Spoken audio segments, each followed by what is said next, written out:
لله نحمده ونستعينه ونستغفره ونعوذ بالله من شرور أنفسنا ومن سيئات أعمالنا من يهده الله فلا مضل له ومن يضلل فلا هادي له أشهد أن لا إله إلا الله وحده لا شريك له وأشهد أن محمدا عبده ورسوله لا نبي بعده اللهم صل على سيدنا محمد وعلى آل سيدنا محمد ربي اشرح لي صدري ويسر لي أمري واحلل عقدة من لساني يفقهوا قولي سبحانك لا علم لنا إلا ما علمتنا إنك أنت العليم الحكيم أما بعد. Alhamdulillah, segala puji hanya bagi Allah. Salawat serta salam semoga selalu tercurah kepada junjungan kita Nabi Muhammad sallallahu alaihi wasallam serta keluarganya, sahabatnya dan juga para pengikutnya yang setia dengan ajaran hingga akhir zaman. Yang saya hormati para asatizah dan juga anak santri yang dirahmati Allah. Kita lanjutkan kajian kita tentang kitab hikmah-hikmah bertutur. Kita masuk kepada bab berikutnya, yaitu tentang ikhlas berbuah ihsan. Jadi tentang ikhlas berbuah ihsan. Jadi amal itu kalau dalam masalah ibadah ini ya wajib ikhlas. Nah, di sini kita mulai di sini.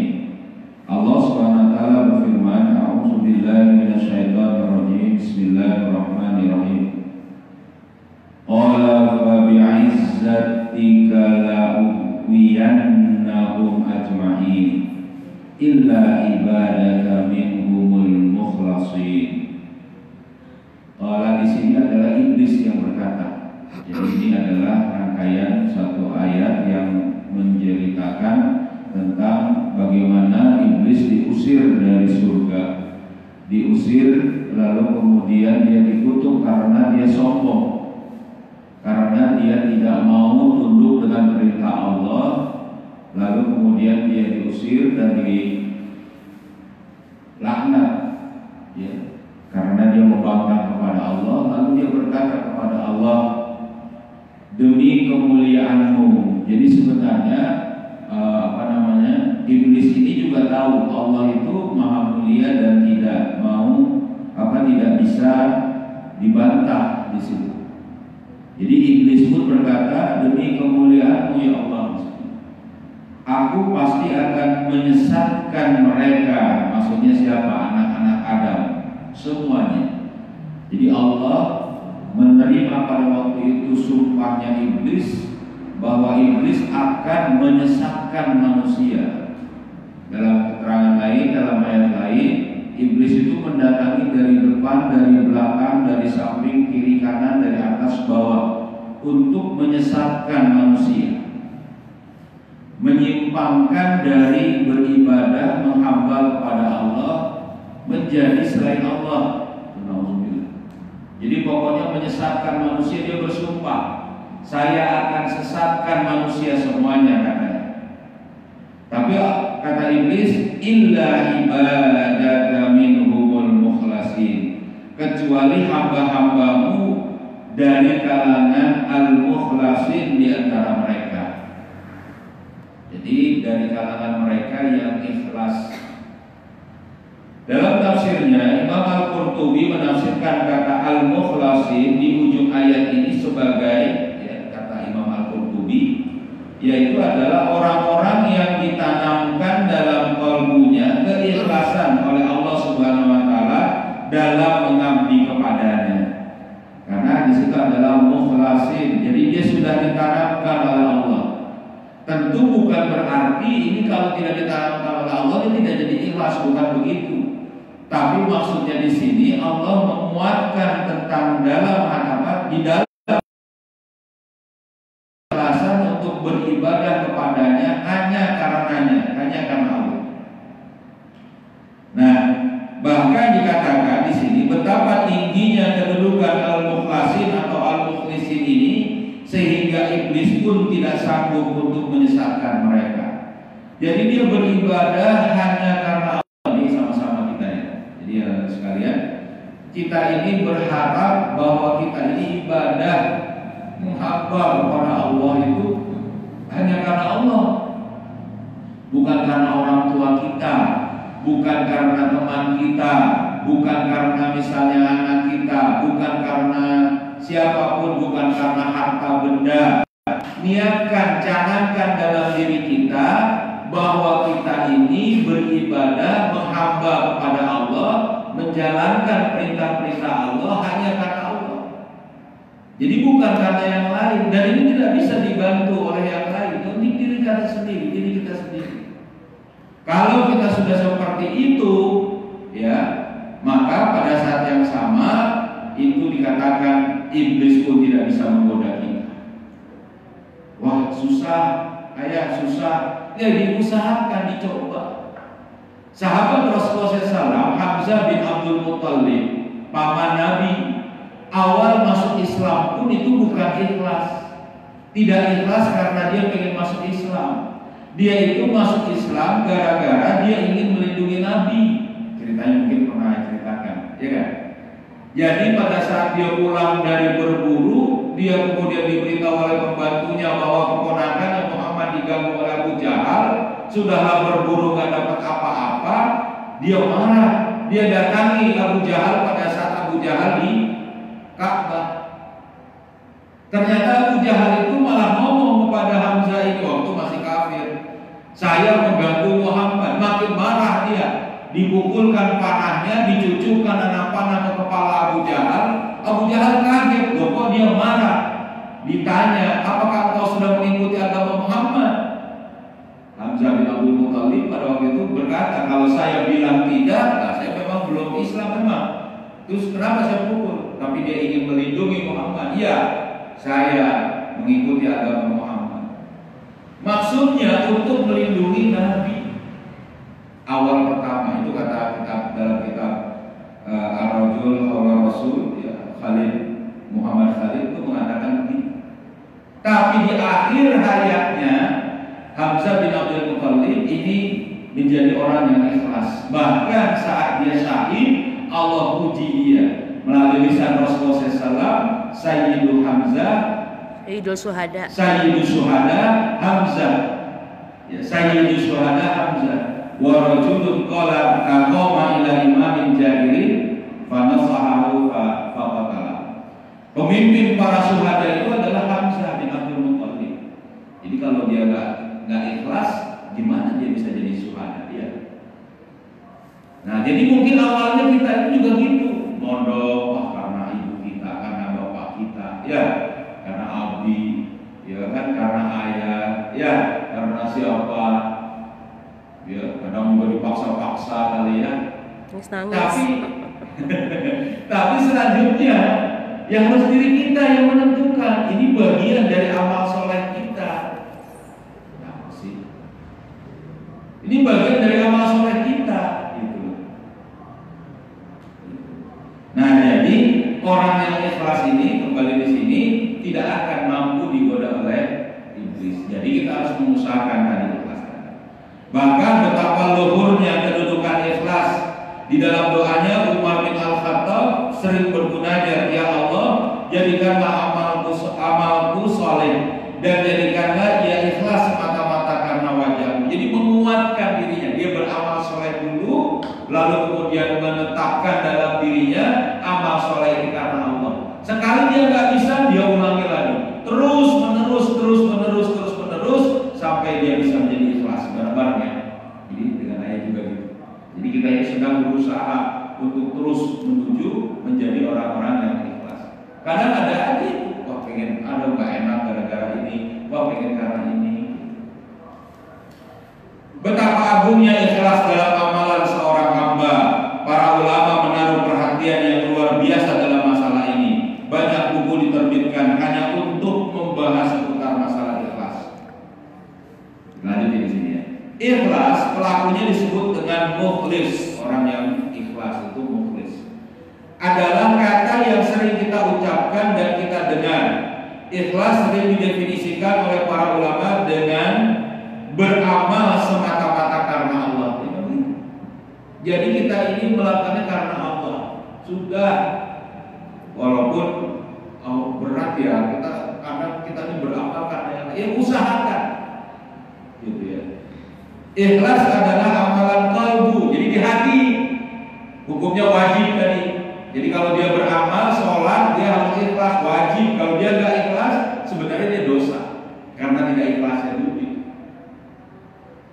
Atau apalagi amal itu mensyaratkan adanya ikhlas yang memang bisa jadi tidak diterima nanti amal itu. Ya, gitu. Meski tidak diketahui kecuali oleh Allah Subhanahu Wa Taala, ikhlas sesungguhnya dapat dideteksi dari amalan lahiriah pelakunya. Meski nampak sederhana, ikhlas sesungguhnya bukan sekedar tidak riya dan atau sum'ah. Artinya seseorang yang mukhlis tidak sekedar amalnya tidak dimaksudkan agar dilihat orang atau riya atau didengar orang atau sum'ah. Lebih dari itu, ikhlas sebetulnya mengandung konsekuensi yang tidak ringan. Jadi sebenarnya itu yang tahu cuma Allah. Tapi kita bisa, atau ada orang itu bisa terdeteksi dirinya sendiri, terutama yang pertama itu. Jadi nggak bisa juga kita bilang, wah dia ini nggak ikhlas, wah kamu nggak ikhlas ya. Nggak bisa juga, walaupun bisa juga kita tahu bahwa dia nggak ikhlas. Misalnya memang dia berbuat dan menampakkan secara nyata bahwa apa? Bahwa amalnya itu bukan karena Allah. Kalau amalnya bukan karena Allah, maka pasti ya tidak ikhlas lah. Ya. Ketika Anda ikhlas, kata Ustaz Arif di sini, ketika Anda ikhlas dalam beramal, yakni beramal semata-mata karena Allah, berarti Anda harus benar-benar menunjukkan bahwa amal Anda semata-mata dipersembahkan hanya untuknya, untuk Allah, bukan untuk selainnya. Pertanyaannya, apakah sesuatu yang dipersembahkan hanya untuk Allah itu cukup yang biasa-biasa saja, minimalis dan terkesan asal-asalan, ataukah sesuatu yang dipersembahkan khusus untuk Allah itu harus yang berkualitas, istimewa dan optimal?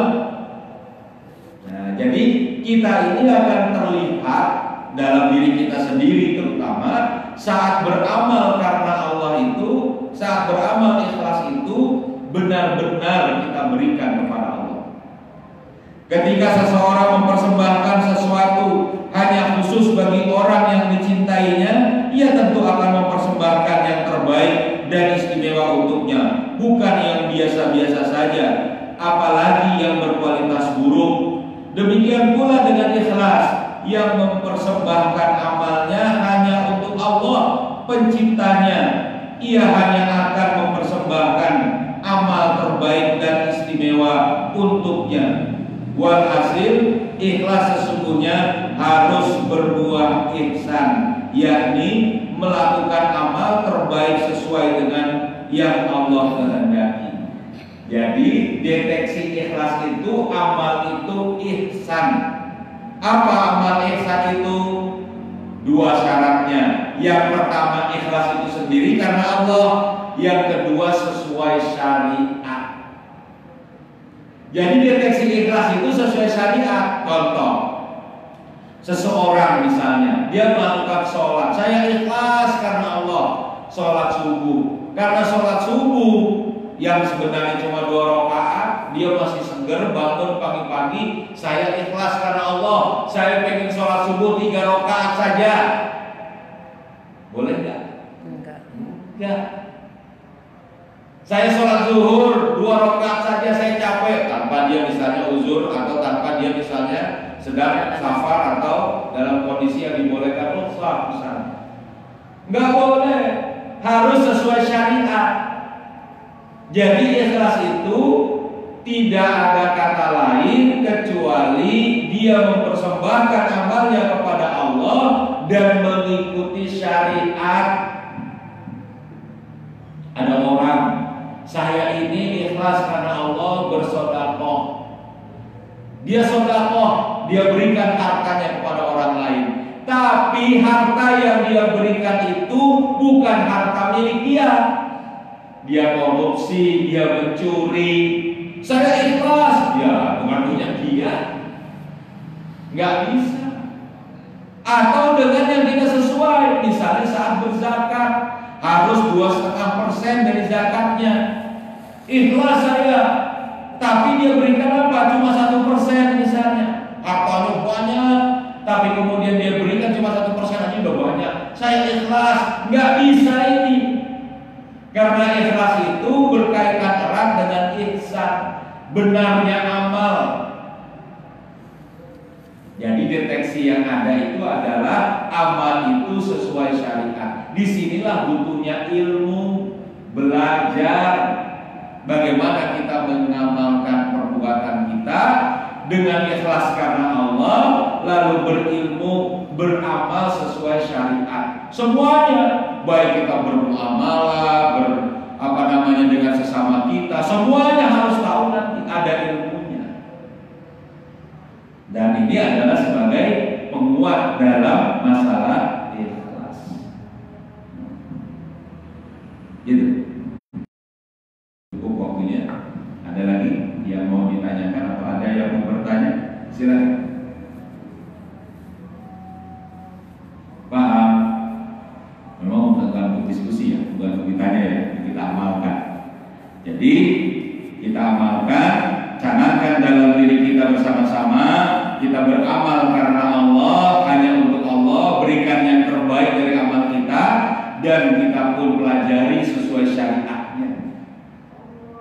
Dari mulai sholat kita, dari mulai wudhu kita misalnya, sholat, zikir kita, puasa kita, semuanya, amal-amal sholat kita, segala apapun yang kita persembahkan hanya karena Allah, ya, dari amal ibadah kita, maka pada saat itulah sudah seharusnya sesuai syariatnya, dan itulah yang kemudian mendeteksi diri kita untuk bisa menjadi ikhlas. Mungkin begitu ya, Anda sekalian. Sampai situ saja dulu. Mari kita akhiri, kita tutup sama-sama dengan membaca surat Al-Asr bersama-sama. Bismillahirrahmanirrahim. Wal asri innal insana lafi khusrin illa alladziina aamanu wa 'amilus shalihati wa tawassaw